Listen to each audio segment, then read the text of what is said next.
To our top story this morning, that's NVIDIA. Falling short of the street's most lofty expectations, but still posting a top and a bottom line beat with sales north of $50 billion for the quarter.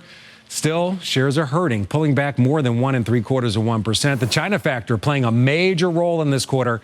The company assuming no H20 chips were sold in the last 3 months, but maintains it is still a huge opportunity. The opportunity for us to bring Blackwell to the China market is a real possibility. And so we just have to keep advocating the sensibility of and the importance of American tech companies to be able to lead and win the AI race and help make the American tech stack the global standard. It's Global Head of Technology at Wedbush Securities. Dan, good morning. Thanks for joining us.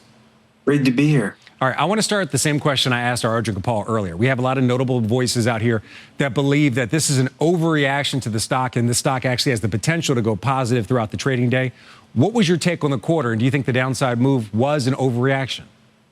Yeah, Frank, I think the stock's up today. And to my point, I think it's really when you look at the guidance, and that's not even factoring in China. I mean, China could be an incremental $2-5 billion.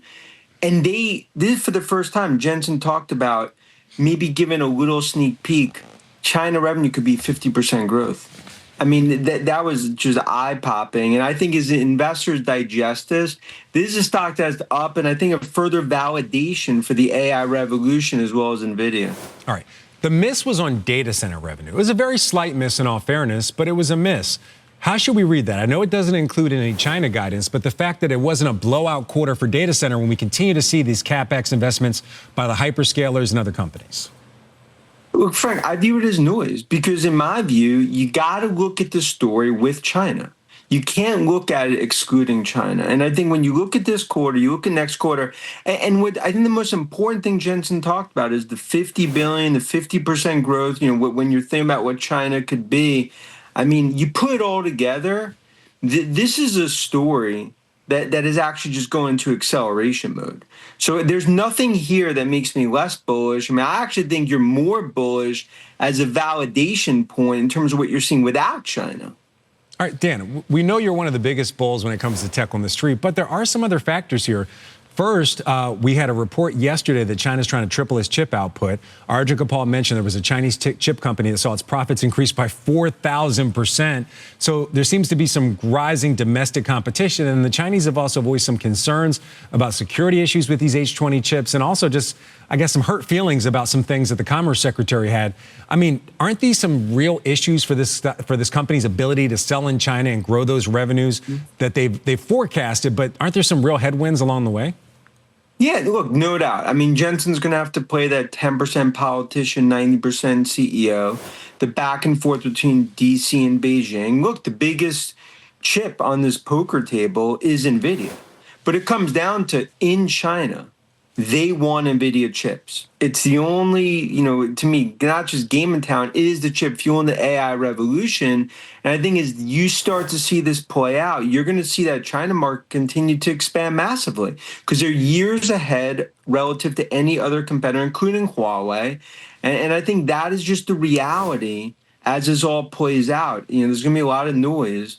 But at the end of the day, the top of that mountain is the godfather of AI, Jensen NVIDIA. All right, let's dive deeper on shares in NVIDIA. Of course, lower, as Don was pointing out, only by about 2 or 3%, 1.6%, in fact, in the pre-market. Following their earnings last night, Ben Reitzes, the Melius head of technology research, who just raised his price target, joins us now. Very good morning to you, Ben.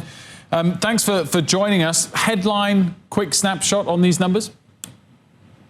Well, I thought they were very solid. I think that the reason the shares are trading a little lower is that they didn't include China in their guide, and that some people were hoping there was some China sales in there, maybe a little firmer stance that China sales could get going. And then the sales of their new Blackwell chip were actually a little below what some folks estimated because it takes time to ramp that product, but their guidance was really solid. The core growth outside of China is just really good, mid-teens growth. And then there should be more great growth in the fourth quarter. So I think we're all systems go. And then one final thing, They did mention on the call a very huge TAM, total addressable market, by the end of the decade. This is something we've been calling for. That really implies revenue by the end of the decade, if they grow along with the industry, to be over $600 billion, which is just a huge number, which means the stock can even double from here, if not more. So we're pretty excited about the results, although we understand why it probably taking a breather. But we're not a day trader here. I'm really interested in touching on that TAM point, and it comes back to another question I had, which is, at the moment, the scale of concentration of their customer base, which, you know, they don't break out who is who, but we were discussing this earlier with Christina. 44% of the data center chip sales were two customers, probably Google and Microsoft. Can the TAM really grow to be that big, based on the advantage that those 2 or 3 customers are going to have building their own products over the next couple of years? If they're the only ones grabbing these chips in large numbers, do you think that, in fact, the TAM's going to be a lot smaller because there's only going to be 2 or 3 buyers in a few years, because those hyperscalers' competition is going to evaporate if they can't compete and get their hands on the chips in the short term? Yeah, well, it is something we grapple with quite a bit. The customer concentration and being like half the sales being 4 or 5 customers. But the worst thing that would happen is if one broke away and won. So if one company were running away with AI, and then maybe one company would be able to hoard all the spending and whatnot. But it doesn't look like that right now. There's very healthy competition among the top 4 and then others. OpenAI is there, as well as a few other mega startups that really aren't startups. They're actually almost hyperscalers themselves.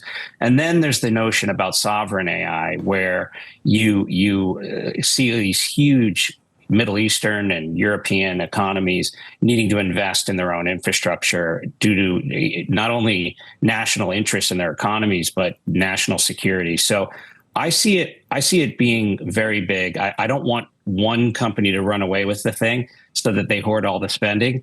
And it doesn't seem like it's going to be like that right now. So that's a good thing. And customer concentration hopefully actually broadens over time with the sovereigns and some of these emerging companies like OpenAI, Anthropic, and others that are going to be well capitalized for a long time. A lot of folks, if these companies IPO'd, there'd be a line down Wall Street to invest. So, I think we're going to be okay. But yes, it is something we monitor quite a bit. Ben, what do you think NVIDIA's future looks like in China? I ask because they said on the call that the Trump administration still has yet to codify the 15% of sales that they have for some of those chips that are purchased by China. Beijing has encouraged a move away from U.S. technology and AI systems. So, how do you see that all playing out? Well, there's probably in the stock a little bit of optimism around China still, and the stock ran up on that, but it's not in anybody's models mostly, or it's in some folks' models for the next few years, but most of the street doesn't have it in there. And so the risk you have in not owning the stock is that street numbers go up over 15% over the next few months if things calm down. Now, that being said, most of the numbers on the street are going to reflect everything outside of China, which is still very robust. And so with regard to China itself, it does seem like there's tensions a little bit like on both sides, where right now it does feel like a lot of this for the H20 at least is in the CCP's court, where there was some reaction to some comments and whatnot that they were going to be using some of the lower end chips, and whether they want China to and the companies there to be buying the lower end chips after someone said something about it, et cetera. And I just think that the two countries will work this out. I think that there's likely a trade deal coming. And this will work itself out. I think President Trump is very commercial regarding Jensen's views that the world needs an American stack that can dominate the AI world, not just the United States, and that it's international interest actually to do so that the Chinese don't create a Chinese software stack that runs AI that they can export to our allies. So I think it will get worked out. I'm not sure if it's by the fourth quarter or some point next year, but we're optimistic that it happens. And we know there's some hawks in the Trump administration. But it does seem like President Trump is working with Jensen actually commercially on this. I just hope the two countries work it out and we can see it kind of materialize at least by the fourth quarter, because then that's another positive. Let's begin with NVIDIA this morning. Top and bottom line beat. AI demand fuels this 56% jump in data center revenue. That result was just shy of analyst estimates. Current quarter guidance slightly above consensus, although the company says it did not include the H20 chip shipments to China. Also unveiling the $60 billion share buyback. Jim, a lot of discussion about the lack of codification on the H20 stuff and whether or not how that gets resolved. Look, I think that was the most opaque moment on an otherwise terrific conference call, because it's up to two different governments, and a lot for some of the numbers that you saw that they allegedly disappointed is because they did have something in for China and there was nothing in for China. Look, China's not a sideshow. It's very, very important, because you'll buy the stock at 190 if it comes out today what they're going to do. But David, I think I'm going to posit something that kind of I think could help viewers at home. When we saw Microsoft go to $4 trillion, we said, fine, it's software. That's what happens. In the old days, when we saw Exxon become the number one company, well, it's oil. That's what happens. At one point, we had Merck. Okay, what's pharma? Right now, we have to accept the fact that this is hardware with a software component, and it's changing the world. And the most important number is that they're talking about a total addressable market that's going to triple in the next 4 years. And if that's the case, then revenues could triple. And then you'd say, well, even though it's hardware, this is the greatest growth story ever told. You would. And by the way, you'd also look at their margins at 72.4% and 72.7%. That's GAAP, non-GAAP. And you'd say, wow, that's a business I wouldn't mind being in as well. And those margins continue to improve. Incredible. But let me throw a couple of things at you I've heard this morning, Jim, and have you respond. The stock is really not doing much of anything. It was a very strong quarter. But all right, there are those who say sequential numbers weren't as strong as you might have hoped. Blackwell was 17% sequential. That's $4.9 billion added off of 28 basis. Oh, okay, that's bad. Go ahead, that's one. And then the guide is obviously doesn't include any China at all. Right. That said, it didn't overly impress perhaps some who came into the quarter looking for more and therefore are not inclined to own. These are not pieces that they're making. You can't make them and just say, okay, you know what? Let's make another billion pieces. You can't. This stuff is hard to make. Everything was sold out. Everything. All right. Well, all right. And that's the final thing I wanted to get your opinion on. A big bull. You're seeing finished goods inventory up.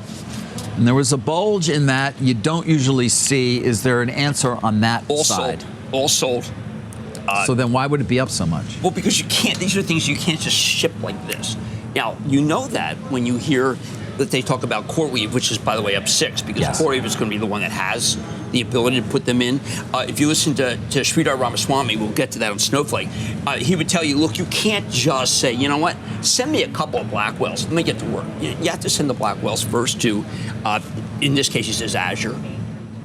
And then you can work with Azure on behalf of the customer. And it's very hard for people to figure out actual demand other than the fact that Azure will take everything they can get. And that matters to me. Now, Wilf asked a very important question. Say, listen, if there's only 2 companies that are buying everything they can, well, when one wins, then isn't that the end? And of course, in this conference call, they talked about the vast multitude of companies that want these.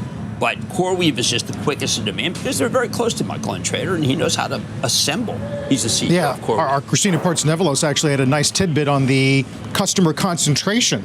3 customers now account for 29, 19, 14% of accounts receivable. There are probably 7 or 8 customers that would like to be. Right. But you can't, you don't give the smaller guys, you don't give, sovereign AI could be really big, but you don't just say, you know what, I'm going to go shaft Azure. And I'm going to give it to Iceland. I like Iceland. I'll tell you that. Do we think that Blackwells could go to China? And if so, could the White House get a cut of that? No, they're not going to do Blackwell. There'll be something that's less than a Blackwell. But I think that, again, this comes back to who do we want to have. The term is write. It's really confusing. So who do we want the developers to write on to take advantage of it? But Jensen did say, look, the Chinese have more writers than we have. We really want to try to control this.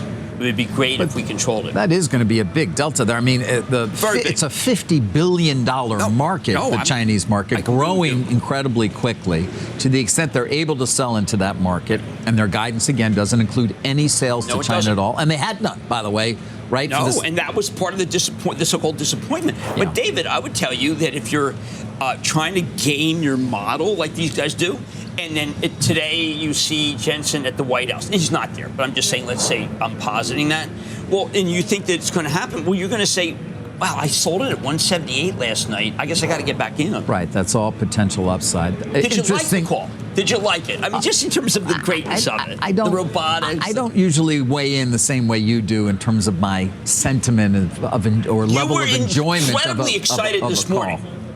But that was I was excited to see you. No, that was we was had nothing to excited do with NVIDIA. It was because the Mets crushed the Phillies. That's what he gets. No, we swept is the proper word. Swept the Phillies. That's gotta hurt, Jim. And a shutout yesterday. So yes, I was excited about that. Can I talk about long thinking, or is that what Jensen says is about long thinking? Long thinking? What does that mean? Okay, so I had to get off that other because I was. Yeah, of course. I'm happy to move on. Okay, so one of the things you have to understand. So are the Phillies. You're creating a factory. This is AI factories. Okay. That's one thing that was a theme throughout, which is that's like an Eli Lilly needs a factory to be able to put together all the different studies in GLP-1 and come up with the right molecule. That's number one.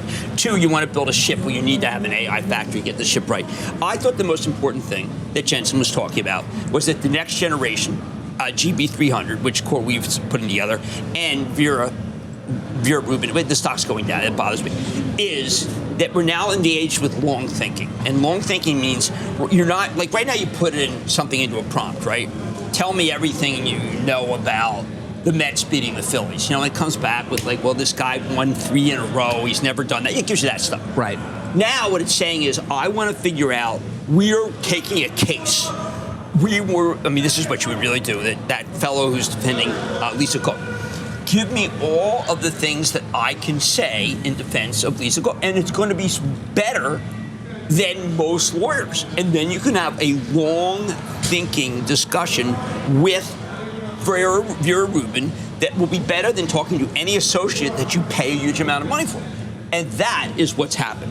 That long thinking was the most important term that Jensen he used. We're not there yet, though. No, we're not. But Vera and Rubin's obviously, all right, but they're relying on the companies that provide the service, which is not NVIDIA, right? It's OpenAI. Right. It was Snowflake in conjunction with OpenAI. You can, but we're talking more about those that have it's Grok, it's OpenAI, it's Gemini. That's who's going to be interacting in this case. But I'm saying that the interaction right now is child's play. It's child's play. Right, he's saying it's child's play. This is like dial-up modem, is what you're saying. Yes, it's America Online. Right. Yeah. Right. That's that. Right now, in its day, it was a big deal. Remember? It was life-changing. You don't want that. You don't want Pittman back telling you. You owe me He's money. still at iHeart? I think he might be. iHeart, nothing. Yeah. But I do iHeart Dollar General. What do you want me to say? But I think the long thinking was really important. And then a discussion that Colette Kress, who's just this amazing CFO, talks about, which is that this is about, a lot of this, the next generation is robotics. So it's long thinking and robotics. We're all going to have robots. Now, that's something that Amazon has talked about, but it's happening sooner than we think. If you get the total addressable market of the gigantic addressable market, that involves, remember that you were talking about the $3-4 trillion opportunity by 2030. That's because you'll have a robot, not because you'll be replaced, because I'm keeping you. Oh, good. I'm keeping you. But you just went through a situation in which you wouldn't need an attorney. Right. Well, you want to argue with it. Like right now, let's say you're at a law firm and you call in your 3rd, 4th, 5th year associates and you say, look, let's bounce this around. Now you don't call them because they don't work there anymore. And they were really expensive and they're gone. And now they work at Hormel, which had a really bad court. Yes. But is the court going to be able to allow the robot to argue in court for you? Will that be something that can be done? I know that they have a big contract with Disney. Yeah. I mean, you could probably have I don't know, William Jennings Bryan. The whole of presidents. Clarence Darrow, yeah. I remember when I was a kid, that was the coolest thing ever. Yes. Remember when you watched Lincoln stand up and you Hall of Presidents? The Hall of Presidents. Yeah. Lincoln at game. I'm not taking that on. A lot of two handles on targets of NVIDIA today. Amelia's 240, JPM goes to 215. Jensen did talk specifically about China last night. Take a listen to that one. We're talking to the administration about the importance of American companies to be able to address the Chinese market. And as you know, H20 has been approved for companies that are not on the entities list, and many licenses have been approved. And so I think the opportunity for us to bring Blackwell to the China market is a real possibility. And so we just have to keep advocating the sensibility of and the importance of American tech companies to be able to lead and win the AI race and help make the American tech stack the global standard.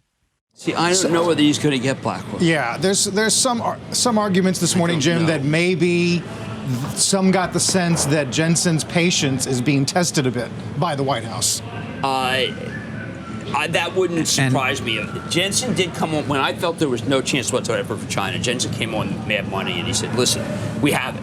We're going to get it." And he did, but they've sold nothing there. And meanwhile, no clarity at all on the 15% of revenues as well. No, it's too early. I mean, we'd like it. I mean, look, in terms of the U.S. government, the president saying we're going to get 15% of the revenues of China's sales. That Hopper's 15% of the Chinese sales by NVIDIA. Just, I want to make sure I'm clear here. Right. Well, but we don't have any language around it. Look, Jensen knows. Jensen knows his company better than anybody. I mean, I think if he had said, "Listen, we're going to have some version of Blackwell," didn't use one. I guess used it from H20.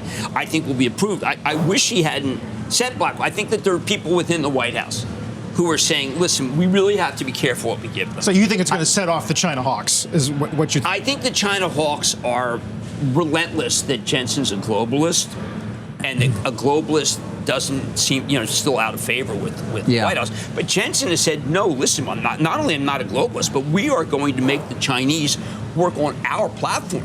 Almost jingoist, not globalist. Understood. $60 billion buyback. Of course, maybe we've mentioned that. Jim, I do want to come back to you on the one thing that has come up a number of times. And again, you answered it, but I want to make sure we're clear because I'm looking at the inventory was up 93% year over year. But it's all spoken for. And that is obviously 93% is far more than the 56% incredible growth that they had. And you're talking days of inventory outstanding at 106 days. No, it's absolutely right, David. It's just when I talked to the company about that, specifically mentioning David Faber, which I thought was actually funny, I said, they kept like, "Listen, what can we tell you, Jim? We're making everything we can and everything's sold." Right. And I don't know what to say. I mean, now, I could argue that because that's going to be seized on by those who are perhaps less than positive as a sign that things are slowing or demand is maybe slowing. And as I said in Twitter, go ahead, sell it and go buy some T-bills. Please buy T-bills. I want you out of this darn stuff. Don't buy a lot of corporate debt right now because spreads have never been slimmer. Yeah. Wow. Yeah, it's really, on that front, it's not about corporate spreads. It's about sovereign spreads and sovereign steepening. Absolutely true. But I'm just trying to say that you're either skeptical that Colette Kress, one of the great CFOs, is not necessarily being as, is painting a very rosy picture of sales. Or you can say, as I do, as someone who, needless to say, liked the stock early, has maintaining my faith in the company. And I'm saying, own it, don't trade it. That's all. You have not been wrong. That is fair to say. Notice he didn't say you've been right. He had to go use the document. All right, I hope you're all doing great today. Before I say anything else, I want to correct something I said in yesterday's video. Yesterday, I incorrectly said that Jensen said on the earnings call that NVIDIA will capture 35% of the money spent on each 1 gigawatt data center. But after listening to the earnings call a second time, it's now clear to me that what he actually meant is that NVIDIA will get roughly $35 billion in revenue from each 1 gigawatt data center, not 35%, as I incorrectly said yesterday. Thank you for bringing this to my attention, and I apologize for the confusion. Now we have a little news today. Fox Business is reporting that Jensen told them that he is in discussions with the administration to get a Blackwell chip into China. Jensen said, quote, "I think that the conversation will take a while," but he also said he is optimistic about the talks. Now I want to address something that I've seen online, which is that some people are disappointed with NVIDIA's Q2 results. I want to make two very important points on this topic. First, 56% year-over-year revenue growth is not bad at all. And second, NVIDIA had no China revenue in the second quarter because they were completely shut out of China by the US government. If NVIDIA was allowed to sell in China during the quarter, we easily would have seen revenue $8 or $9 billion higher than the $46.7 billion NVIDIA reported. And looking ahead, we know that China revenue is coming back at some point in the future once the geopolitical situation settles down. Additionally, I want you to notice that while NVIDIA reported revenue of $46.7 billion, they guided next quarter revenue at a massive $54 billion. NVIDIA is usually conservative in the guidance they provide, so we're reasonably looking at $55 or $56 billion in Q3 revenue just from NVIDIA's business outside of China. The $54 billion NVIDIA guided for does not include any H20 revenue from China. This is what I want you to notice. NVIDIA's business is accelerating even without any China revenue. This is a big deal. Additionally, NVIDIA said that if the geopolitical situation settles down, they could ship an additional $2 to $5 billion worth of H20 orders in Q3. And so when we get NVIDIA's next earnings report in November, we should see NVIDIA's quarterly revenue surpass $50 billion for the first time ever, regardless of the China situation. And we could possibly see NVIDIA's quarterly revenue surpass $60 billion if the China situation is resolved during the quarter. NVIDIA's business is accelerating, and the long-term thesis is even stronger now than it was before this earnings report was released. That is the main takeaway. I understand that today there's a lot of talk about NVIDIA's customer concentration, which is understandable. At the same time, we also have many other groups of customers that are really just starting to enter the picture in a meaningful way. We have sovereign AI. We also have enterprise AI, which Jensen believes is an opportunity worth hundreds of billions of dollars in revenue. Plus, we have many AI native startups. All of these customers will help fuel even more demand for NVIDIA's products in addition to the strong demand we've already seen from the hyperscalers. And on top of that, we have other massive growth opportunities in front of us, such as AI robotics, automotive, and more. NVIDIA spoke about Jensen Thor at length on the earnings call, highlighting the importance of this opportunity. As I mentioned earlier this week, Jensen AGX Thor is a really big deal with massive implications. Listen closely to me right now because I want to make sure you understand what's happening here. Jensen Thor will enable real-time, on-device, multi-AI inference for highly demanding applications such as agriculture, surgery assistance, and many more.